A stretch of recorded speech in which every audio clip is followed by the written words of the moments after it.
ही एक अशी मॅजिकल चिक्की आहे. तुम्ही वेट लॉस वरती असाल, वेट गेन वरती असाल, वेट मेंटेनन्स वरती असाल, शरीरातील हिमोग्लोबिन कमी झालं असेल, शरीरातील हार्मोनल इम्बॅलन्सचा त्रास खूप जास्त वाढलेला असेल, थायरॉइड असेल, सगळ्यांसाठीची फक्त एकमेव अशी खूप हेल्दी अशी चिक्की आहे. बनवायला खूप इझी आहे. कशी बनवायची चला तुमच्यासोबत मी शेअर करते. स्टेप बाय स्टेप बघा. यामध्ये जेही पदार्थ वापरले ते एवढे हेल्दी आहे की वेट लॉससाठी सुद्धा ही चिक्की एकदम जबरदस्त आहे.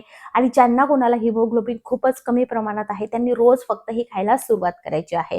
आता इकडे मी तुम्हाला छोट्या छोट्या वाटीचं प्रमाण सांगते आहे. त्याच वाटीने घेतले याचं प्रमाण तुम्ही जास्त सुद्धा घेऊ शकता. टेबलस्पूनचं प्रमाण सांगून देते. 3 टेबलस्पून शेंगदाणे घेतलेत. वाटीचं प्रमाण अगदी छोटी छोटी वाटी होती त्याने 1.5 वाटी घेतलेला आहे. आता याच्यामध्ये आपण शेंगदाणे घेतलेत आणि हे चांगले असे खरपूस भाजून घ्यायचे आहेत. शेंगदाणे म्हणजे काय होतं माहितीये का, फायबरचा उत्तम स्रोत आहे. हृदय निरोगी ठेवतं, स्नायूची वाढ करतं, कोलेस्ट्रॉल कमी करतं आणि शरीराला एनर्जी देण्याचं काम सुद्धा हे शेंगदाणे करत असतं. शेंगदाण्यामध्ये व्हिटॅमिन बी आहे, ई आहे, लोह आहे, झिंक आहे, अँटीऑक्सिडंटनं परिपूर्ण असे शेंगदाणे आहेत. जर तुम्ही हे भाजून खाल्ले ना तर तुमचं पचन सुद्धा सुधारत असतं. त्यामुळे आपण यामध्ये जेही घेतोय ते सगळं भाजून घेत आहे. यामध्ये मोनोसॅच्युरेटेड, पॉलिसॅच्युरेटेड फॅट्स आहे. म्हणजेच एल-डी-एल, एच-डी-एल तुम्ही ऐकलं असेल. तर ते काय होतं की एल-डी-एल जे आहे म्हणजे खराब कोलेस्ट्रॉल कमी होऊन चांगलं कोलेस्ट्रॉल वाढतं, म्हणजे एच-डी-एल वाढतं. ज्यामुळे आपला हृदयविकाराचा धोका सुद्धा कमी होतो. यामध्ये भरपूर प्रोटीन आहे, जे स्नायूंच्या वाढीसाठी, त्याच्या दुरुस्तीसाठी आणि आपल्याला निरोगी राहण्यासाठी खूप आवश्यक आहे. यामध्ये सेलेनियम, मॅग्नीज, तांबे यासारखे अनेक पोषक घटक यामध्ये आढळतात. याच्यामध्ये फायबर असल्यामुळे पचनक्रिया सुधारतं आणि कॉन्स्टिपेशनचा धोका कमी होतो. याच्यामध्ये प्रोटीन आणि फायबर असल्यामुळे पोट भरल्यासारखं राहतं. त्यामुळे जास्त खाणं आपण स्पेशली वेट लॉसमध्ये नक्कीच टाळू शकतो आणि त्यामुळे आपलं वेट मेंटेन राहतं. आपल्याला हे चांगलं असं खरपूस भाजून घ्यायचे आहेत. आता हे आपण काढून घ्या. मी शेंगदाण्याचे साल काढून घेणार नाही आहे. तुम्ही शेंगदाण्याचे साल काढून सुद्धा घेऊ शकता. त्यानंतर आपल्याला टाकायचे फुटाणे. फुटाणे कोणते असायला हवे? जे मीठ नसलेले फुटाणे आहेत तेच. 3 टेबलस्पून म्हणजे जेवढे शेंगदाणे घेतले तेवढेच घ्यायचं आहे आपल्याला. हे फुटाणे अगदी फ्रेश असायला हवे आणि हे थोडेसे नरम जर पडले असेल तर अशा पद्धतीने फक्त आपल्याला 20 ते 30 सेकंद मंद आचेवर ते भाजून घ्यायचे आहेत. फुटाण्यामध्ये प्रथिन आहे, कार्बोहायड्रेट्स आहे, फायबर आहे, कॅल्शियम आहे, आयर्न आहे, जे रोगप्रतिकार शक्ती वाढवण्यासाठी मदत करतं, वजन कमी करण्यास मदत करतं, रक्तातील साखर नियंत्रित ठेवण्यासाठी आणि पचन सुधारण्यासाठी फुटाणे खूप महत्त्वाचे आहेत. म्हणजे यामध्ये एवढ्या जबरदस्त प्रमाणात तुम्हाला सांगू प्रथिनं, कार्बोदके, कॅल्शियम, लोह आणि जीवनसत्व भरपूर आहे की हे खाल्ल्यामुळे तुम्हाला भूक सुद्धा लवकर लागत नाही आणि वजन सुद्धा झपाट्यानं कमी होतं आणि जो काही प्रोटीनचा इंटेक आहे तो सुद्धा लवकर फुलफिल होतो. त्यानंतर आपल्याला यामध्ये घ्यायचे आहे भोपळ्याच्या बियांचं प्रमाण इकडे 1.5 चमचा मी घेतलेला आहे. 1 चमचा सुद्धा तुम्ही घेऊ शकता. यामध्ये vitamin A, C, potassium, fibre, magnesium आणि अँटीऑक्सिडंटनं समृद्ध असतं.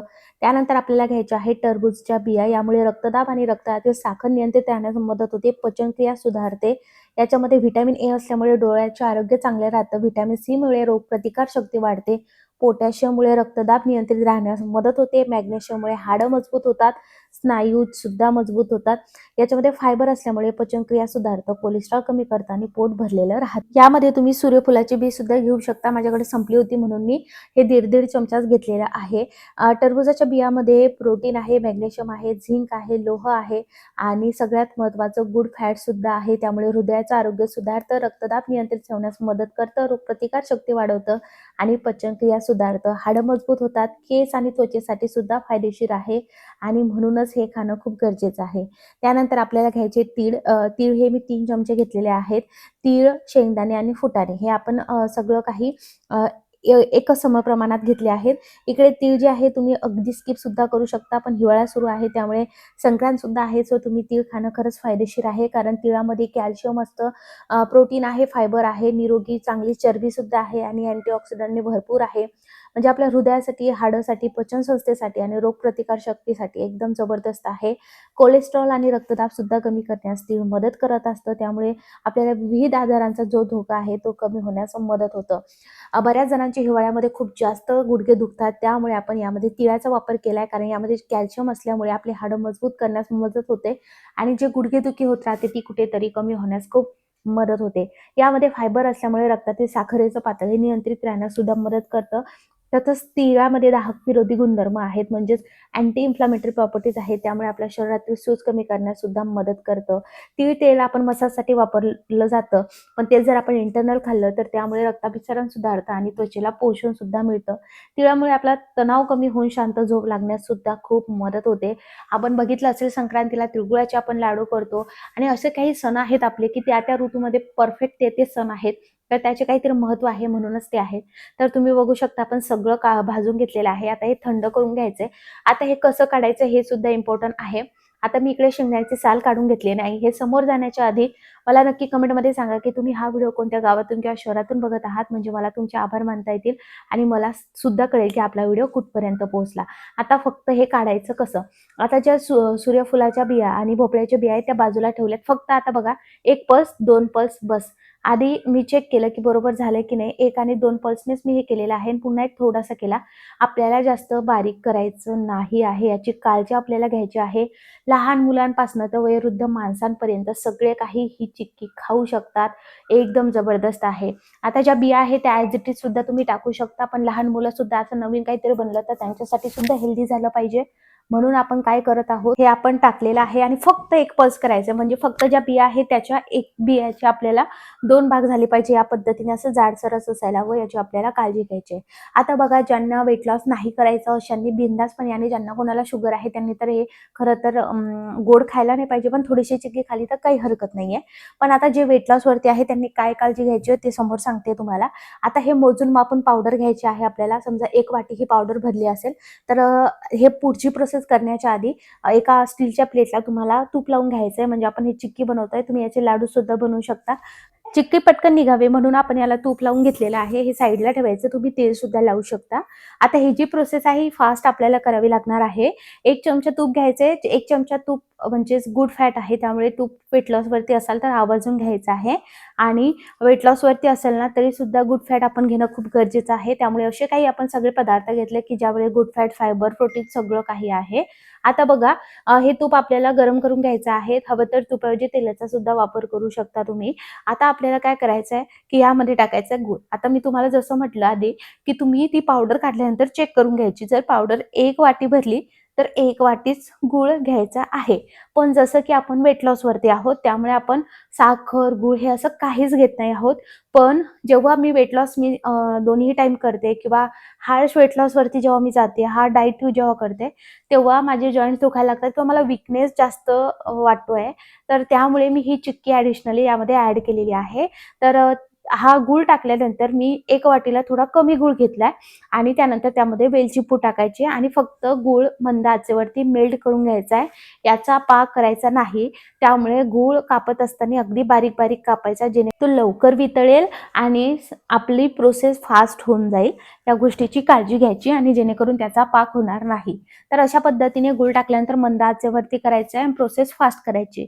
आता ती पावडर 1 वाटी भरली होती, तर 1 वाटी पावडरसाठी मी 3/4 वाटी एवढंच तुम्हाला सांगते गूळ घेतलेला आहे. मी बिलकुल जास्त गूळ घेतलेला नाही. गुळाऐवजी साखर घेऊ शकता, पण गूळ हा साखरपेक्षा हेल्दी आहे, त्यामुळे आपण इकडे गूळ घेत आहोत. आणि आता हा फक्त आपल्याला मेल्ट करून घ्यायचा आहे. आपण तूप टाकल्यामुळे हा पटकन मेल्ट होण्यास मदत होतो आणि खाली लागत नाही, म्हणून आपण खरं तर तूप टाकलेलं आहे. पाणी वगैरे आपण यामध्ये काहीच टाकणार नाही आहोत. गूळ चांगला मेल्ट झालेला आहे. आता जी पावडर आपण करून घेतली होती रखरखीत, ती पावडर यामध्ये टाकायची. गॅसची फ्लेम एकदम मंद ठेवायची आणि आता हे करायचं. खरं तर जर गूळ आपण समप्रमाणात घेतला तर गॅसची फ्लेम चालू ठेवायची गरज नाही.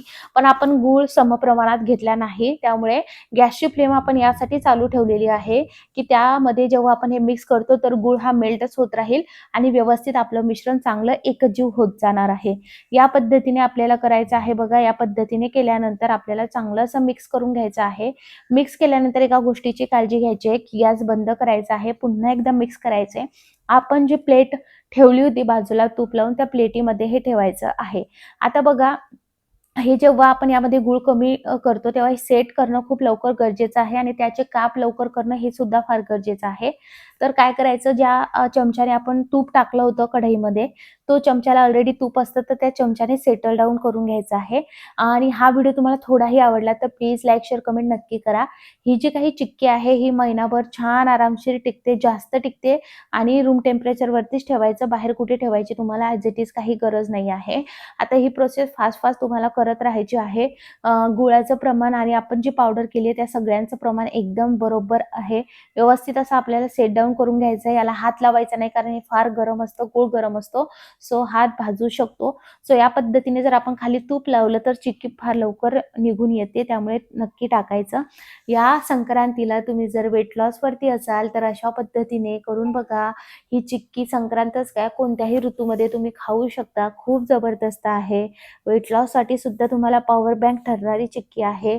या पद्धतीने करा आणि आता हे गरम-गरम असतानाच आपल्याला याचे काप करून घ्यायचे आहेत, जेणेकरून हे व्यवस्थितरित्या जे आहेत आपल्याला व्यवस्थितरित्या हे कट करता येतील आणि मग नंतर जेव्हा हे ड्राय होऊन जाईल म्हणजे पूर्ण थंड होऊन जाईल पूर्ण, तर तेव्हा फक्त आपल्याला चाकू फिरवायचा आहे त्याच्यावरून आणि हे काढून घ्यायचं आहे. हे असं करणं खूप गरजेचं आहे आणि त्यानंतर ही रूम टेम्परेचरवरती ठेवायची पूर्ण थंड होण्यासाठी. रूम टेम्परेचरवरती ठेवल्यानंतर तुम्ही बघणार आहात की ही चक्की एकदम जबरदस्त होते, खूप छान होते आणि सगळ्यात महत्त्वाचं टेस्टला खूप अप्रतिम लागते. तुम्ही लहान मुलं, वयोवृद्ध माणसं कोणालाही ही चिक्की देऊ शकता. खूप सुंदर लागते. आता बघा ही चिक्की चांगली अशी थंडी झालेली आहे. आता ही चिक्की थंडी झाल्यानंतर अशा पद्धतीने पुन्हा चाकूने जिथे-जिथे आपण काप दिले ते मोकळे करून घ्यायचेत म्हणजे चिक्की अलगदरित्या वरती येते या पद्धतीने. आणि ही चिक्की पूर्ण थंड झाल्यानंतर एअरटाईट कंटेनरमध्ये भरून ठेवू शकता, जेणेकरून खूप सुंदर लागते आणि जास्त काळ टिकेल. आता ही खायची कधी? तर ब्रेकफास्टमध्येही तुम्ही खाऊ शकता. उपाशीपोटी खा म्हणजे तुम्हाला याचा चांगला असा रिझल्ट मिळणार आहे. ही चक्की लागते सुद्धा खूप सुंदर, त्यामुळे तुम्ही आवश्यक खा आणि वेट लॉस, वेट गेन कशावरती असाल, हिमोग्लोबिन कमी असाल तर एक चिक्की सफिशियंट आहे. हा व्हिडिओ बघितल्याबद्दल खूप खूप आभार. लवकरच भेटणार आहोत पुढच्या व्हिडिओमध्ये. हा व्हिडिओ तुमच्या मित्रपरिवारासोबत नक्की शेअर करा, सबस्क्राईब करा, फॉलो करा. चलो बाय.